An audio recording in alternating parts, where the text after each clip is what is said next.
Hello and welcome to another episode of Fellowship in Essential Oils. Today we're looking at an essential oil that's rather understated, but from one of the most generous essential oil plants there are on this planet. We're talking about an oil from the bitter orange tree that gives us bitter orange from the fruit, neroli from the blossoms, but we're not talking about them. We're talking about an oil that comes from the leaves known as petitgrain. How are you today, Liz? I'm not bad, thank you. I'm looking forward to talking about petitgrain because I do like a bit of petitgrain. Yes. Now, we should kind of clarify as well, although mainly when people refer to petitgrain, they are looking at the oil that's gifted from the leaves and the twigs of the bitter orange tree. You can actually get a petitgrain oil from pretty much any citrus, can't you? Yeah, that's right. So actually, we should say that yes, it's leaves and twigs, but also buds, the buds of the Mm. leaves, and that's where the name comes from. So petitgrain, little seed. So the little buds look like seeds, petitgrain. Yeah. But you're quite right. Any kind of citrus plant makes a petitgrain oil, and there are some really beautiful ones, and I'm going to do a bit of a plug for Fragrant Earth in the UK because they do incredible ones if you want to explore them. But the usual one, if somebody says they're talking about petitgrain oil, we'll say petitgrain now. They're talking about bitter orange, yeah. Yeah. And I must admit, we were talking about it late in last year, and you told me about all the different ones. So they only arrived about a week or so ago, and I think I've got lemon, kambava, and tangerine. And what I was surprised about is they're probably more diverse than the citrus fruit oils in their aromas. Does that make Yes. sense? Yeah. Yeah, it does. And that was what struck me too. I was expecting them to be kind of just a bit like a wishy-washy, powdery kind of, like a vague, almost like eau de toilette fragrance when Yeah. I got them. But no, they're so strong and vibrant, aren't they? They're very Yeah. happy oils, all of them, aren't they? Very much so. I think I'd be more confident actually picking if we did a blind test, picking the different petitgrains compared to picking the actual fruit oils. Tangerine might smell a bit like orange, like and so on. So yeah, no, absolutely amazing. But when we look at the chemistry of them, they're quite similar, aren't they? All the petitgrains. I think so. I mean, to be honest, it's not something I have sat down and studied, but I would presume so. But I think I always find when I'm writing about petitgrain that it's almost impossible to talk about petitgrain without saying it's like such and such. It's like such and such. And that's kind of almost like a theme of it, like it's a mimicker, like an echo, or perhaps given that it's like the buds and the twigs, maybe a foreshadowing of what is to come, that it will remind you of something else, almost a bit like deja vu. But see, like it smells like neroli, only stronger. Mm. Its actions in terms of, well, we'll talk about like manifestation later. Orange is a manifestation plant, that beautiful, like abundance and attracting. And it has that same kind of abundance note as bitter orange does. But also, perhaps the most strange thing about it is chemically, it's almost identical to lavender, even though it smells Yeah. entirely different.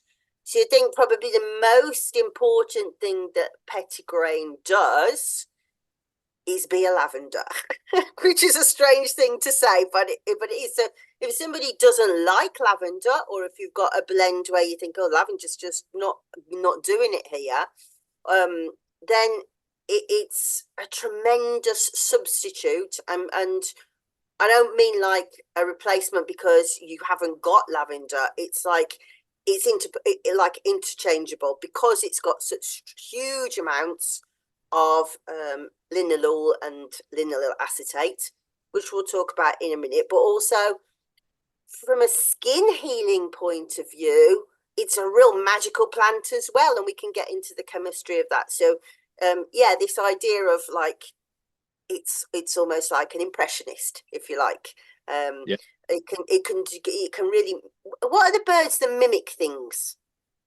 Oh, the lyrebird. Yes, yeah. So it's like the lyrebird of the plant kingdom. It can mimic lots of things. Yeah. Yeah. No, in our circles, we call it lavender for men. And I think it is one for, a lot of people when they get into essential oils, they know lavender is good for the bedroom. So they want to use it in the bedroom, but then they have that thing called a husband. And husbands don't want that florally lavender. And that's where petitgrain can be a really great substitute. It is used in a lot of male fragrances. So I think, yeah, it definitely has its place in a whole range of ways, like you said. Yeah, it's brilliant from that point of view. So that's where your important aspects of petitgrain come in. It's a strange one because we don't have. I can't think of a single clinical trial that says petitgrain can do this. You should use petitgrain for that. Anecdotally, there's lots, obviously, but actual clinical trials. But in some ways, we don't need them because there is so much work done into linalool, into linalool acetate, that we can say, well, okay, because it has that constituent, we can expect that we'll have those kind of properties. And of course, all that does is verifies how it's been used for centuries. But I think probably the most important thing that we know about linalool acetate and linalool is that it will give us a really good indication of how it will work for stress. And of course, stress is one of those words that we kind of bandy about, but now we understand it's so deleterious to health, the terrible things that stress can do to the body. So if we think about the idea of fear from a physiological point of view, in our brain, the amygdala registers fear, and it will go through and keep alerting the rest of the brain that something is afoot. And as it does, it will send messages to the hypothalamus, to the pituitary, to the adrenals, and keep sending out stress hormones into the body.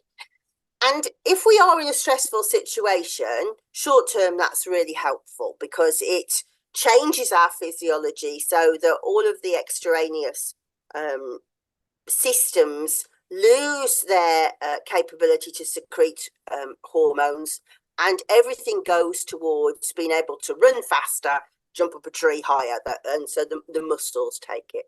But what that means is things like the skin and stuff that are not needed to be able to have us in survival mode will really struggle. But also, short term, cortisol, which is the main stress hormone that's secreted, is anti-inflammatory. But after a while, what happens is that turns on its axis and has this inflammatory approach right through the body.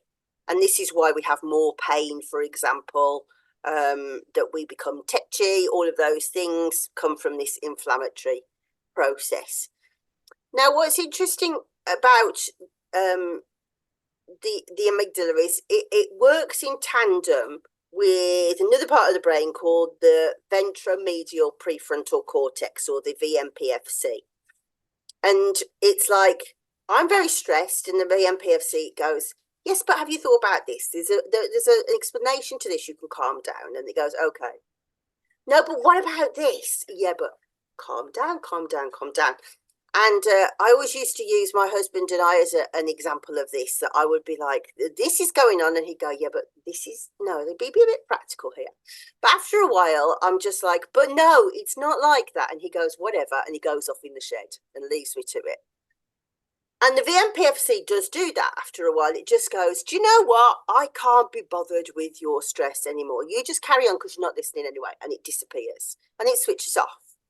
When that happens, the parasympathetic nervous system, which is the part that's supposed to calm us down, the rest and restore, can't trigger. So somebody who has been in long-term stress for a long time is in this like downhill cascade where they can't stop. They're on the roller skates and there's nothing to stop them. However, linalool acetate and linalool are both proven to interact with what's called the 5-HT1A receptors, which are part of the nervous system that switch the parasympathetic back on again. So this is why most people get a really good response from lavender very quickly, because we have this off switch that goes on. And as you say, a lot of people don't like lavender, men particularly not into lavender. So being able to use this in a different way with Petitgrain is really, really helpful to stress. So we have this relaxation, but also right through the body, we have this cascade of calming everything down, bringing the inflammation down, bringing all of the stress hormones, calming all the neurotransmitters down just by introducing linalool acetate and linalool, which can be lavender or it can be Petitgrain. And or I guess actually, lots of other oils as well with linalool in it, of course, yeah.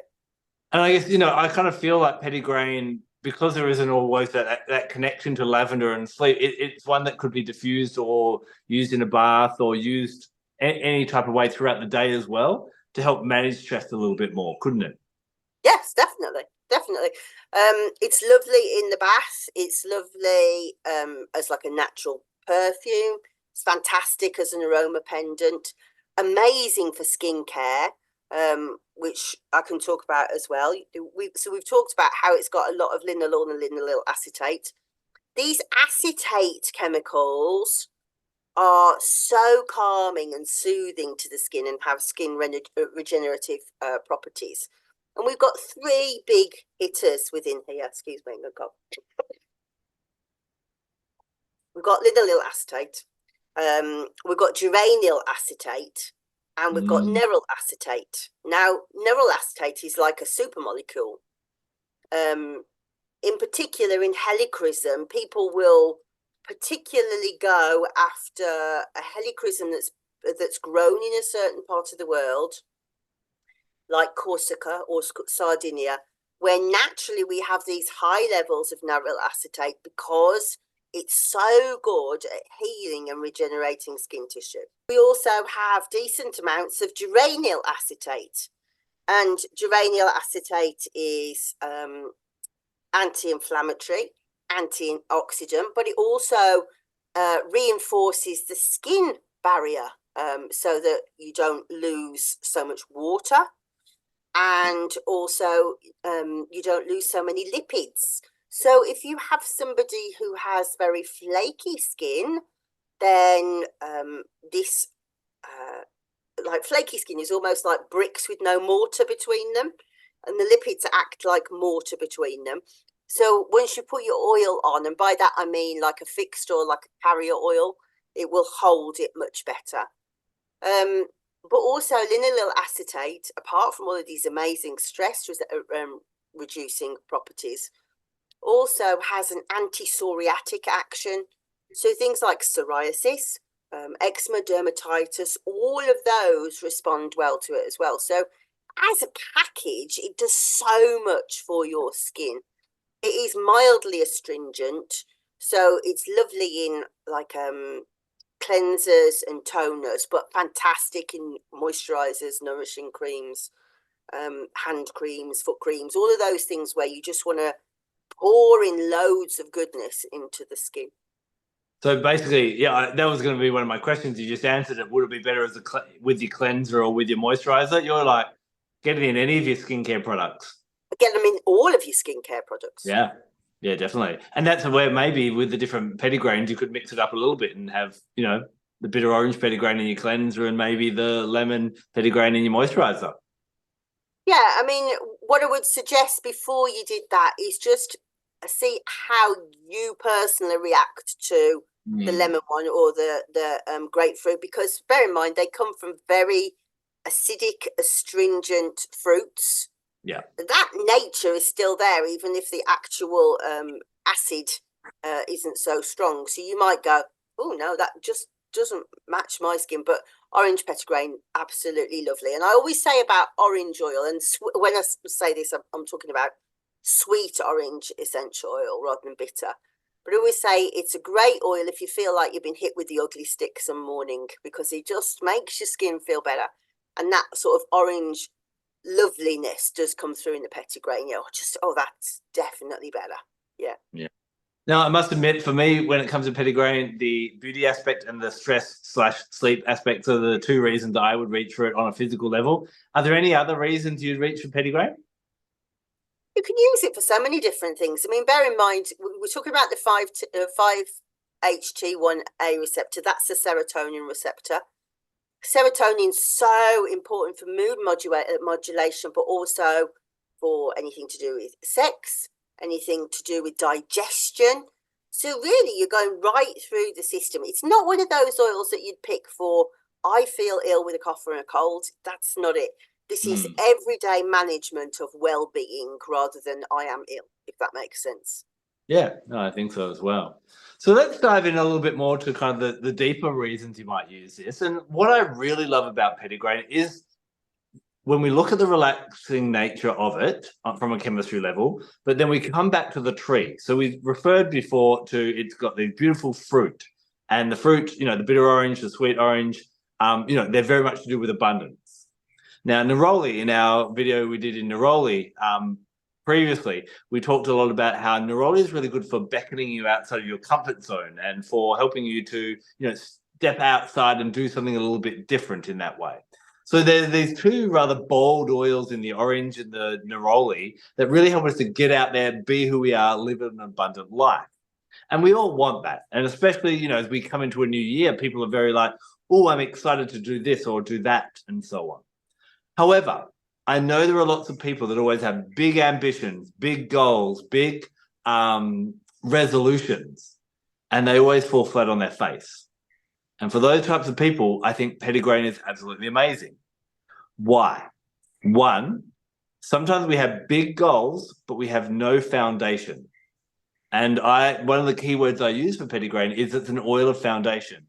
Before you go off and go and spend all this money on all these different things, have you thought about what is the big plan? What's the long-term plan? Just when we look at the tree, a tree that gives us this beautiful fruit that we all love, this beautiful blossoms that we all love. Before we can have that, we need the twigs, we need the branches, we need the leaves, we need the buds. We need those foundational things in order for our life to bear fruit and to blossom. And so I think it's a really great one to, whenever we're in a planning stage, or if we tend to skip that boring stage, this is where Petitgrain can be absolutely amazing for helping us get a good foundation, plan what we want to do, and then step forward so that we do have more luck as well. That's very similar to what I always say about it, really, in that I think it is about planning stages of things. And I think that I don't know if other people think the same way as I do, because obviously you can't experience that, can you? But when I have an idea, I can have an enormous universe in my head, and it will be absolutely intricately played out. And I'll try and explain it to somebody, and I can't quite get it there, it kind of needs to come into a 3D reality, and then even more so, putting it down on paper is incredibly difficult. And that is quite a sensitive and delicate stage, isn't it? Where you're like, I'm really excited about this. I know that this will really work. I can really see this really clearly. And then somebody goes, what? Don't get it. And that can be quite crushing to your ego and to the idea. And I think Petitgrain's very good at going, no, just wait. You're okay. You can kind of get through this. Don't let this crush you. Just allow it to be. See where the flaws are in your plan. See where to take the constructive criticism. The small grains, the little seeds. We're at the little seeds stage. Yeah, I think it's very helpful from that point of view. Yeah, from an astrological point of view, if we look at the astrological wheel, we'll notice that often those signs that are opposing each other or opposite each other in the wheel are kind of polar opposites. And when I think of Petitgrain, I think of the Leo-Aquarius axis. So I often say Leos, if you know a Leo or if someone has a lot of Leo energy in their astrology, they're very much act now, think later. Whereas the Aquarians tend to think now, then have a bit more of a think, they'll ponder it a little bit more, and eventually they might act. And we obviously want to have that nice balance between where we're contemplating things that we're going to do. We're not doing things recklessly or without thought, but not that we're thinking too much and we're missing out on opportunities or opportunities that are passing us by. And I think Petitgrain works really nicely, kind of keeping that counterbalance of just like, make sure you've got a plan before you, and it kind of, anyone who is a bit more on that Leo side or that act without thinking, I think it kind of nudges us down towards that Aquarian aspect of like, let's just contemplate the bigger picture and the possible consequences and outcomes that could come from any decision or any action. And so I really love it for that kind of working on the Leo Aquarius axis. I think that's really good. I couldn't really come up with one, to be honest. I thought maybe Mercury from the communications point of view, but no, that's good. Yeah. I ain't got one. Yeah, from a planetary point of view, I'd then give it to Uranus, which, Uranus may seem, hold on, how does that work? It's all about planning. But it's kind of a foundational oil in the Uranus alchemy of like, for transformation to happen, which is what Uranus is all about, for it to be successful, there must be the plans in there. So that's why I kind of like it in there. And I find Neroli and the whole tree, the bitter orange tree, works really well with Uranus energy in my experience. Yeah, and sun energy. Yeah, of course, being a citrus, part of the citrus oils. The other thing I've found, I've been working with the Abraham Hicks vibrational emotional scale, which talks about, that we have low vibration emotions, things like fear and grief, and we want to move up there. And I've been looking at how we could work with our essential oils in that way. And I'm finding that the petitgrains are really, really beautiful for that state where we get kind of bored, apathy, can't be bothered, uninspired. And I think a lot of the time there are so many influences out in the world that are telling us what we should be doing with our life and what women, where we should be, what we should be paying attention to, that we often forget to check in with ourselves and we lose who we are. And we get, we're bored with life, and probably because we're not actually doing what we want to do. A classic example of that I find when I'm doing tarot readings for what I like to call empty nesters, women in maybe around their 50s, that have spent maybe the last 20 to 25 years raising children, and their children have been their life. Now, the children have all buggered off. They don't need mum anymore. And she's kind of sitting home going, I don't know what to do. And working with Petitgrain of like, hold on, who am I? What's important to me and what do I want to do? And in a world that is always telling us what we're meant to be doing, and other people, if we don't fill it with our own desires, other people will fill it with their intentions of like, can you help me with this? Can you do this for me? You need to do that. That we actually don't, we lose who we are and we find life boring because we're living someone else's life, not our own. So if you're finding that, again, working with Petitgrain, what do I really want? Getting back to the basics of who you are. And a really good question to even ask yourself is, what makes me happy or what is fun? Because someone asked me that about 10, 12 years ago, what makes me happy? And I actually struggled to answer that question without depending on another thing or another person to make me happy. I think that's really interesting from a coincidental point of view, really, because when you're talking about this mothering aspect, we're talking about the Demeter archetype. And she is goddess of agriculture. Her Roman archetype is Ceres, the cereal goddess, and we're talking about petitgrains, little seeds. So that's interesting. But it's a coincidence because, of course, it's a fruit, but it's often you get those funny little. Well, that's very strange. But I think that you're absolutely right, and from the point of view of the chakra, I would say so. Sacral chakra, that sort of the orange energy of. I always say to people that the root chakra is what I need. The sacral chakra is what I want. And full of that juicy creativity. And as you say, those things, those passions that get lost under piles of washing, and you forget who you are really, and to bring that back in. And I agree, petitgrains, that's definitely that kind of energy. Yeah, I tend to lean like I can see definitely it would be a great sacral chakra oil. I do find with the orange petitgrain that I like it with the base just to get back to basics and the core and that type of thing as well. But I think it's definitely it's never going to be a third eye chakra oil. It's definitely those lower. Let's settle. Let's get down to basics. Let's build that foundation of who we are, what we want, and what we want to do in our lives. Yeah, it's just I'll say what I said before. We're talking about it from a spiritual point of view now. I'll say the same as I said from a physical point of view, because that often runs across. It's an everyday wellness oil that, I'm just looking after me. Yeah. So it probably just to kind of summarize that, it's one that we can, and they're normally quite affordable as well. It's one to be running in a diffuser, to have in your skincare, to just have it around that, maybe it might be something just to use a bit more during the day. Leave your lavender for night or something else for night and that type of thing, just to kind of elevate the mood but help you handle stress and keep your feet on the ground.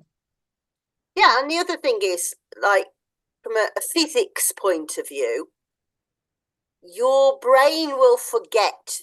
It will stop smelling something after an hour, because it's the whole point of smell is to alert you to your environment and new things that are happening, going on around you. So after an hour, your brain goes, clearly you know about that. I'm going to focus my attention on something else. And which is why people will often say, oh, my diffuser doesn't work for very long. Excuse me. It does. Your brain's switched it off.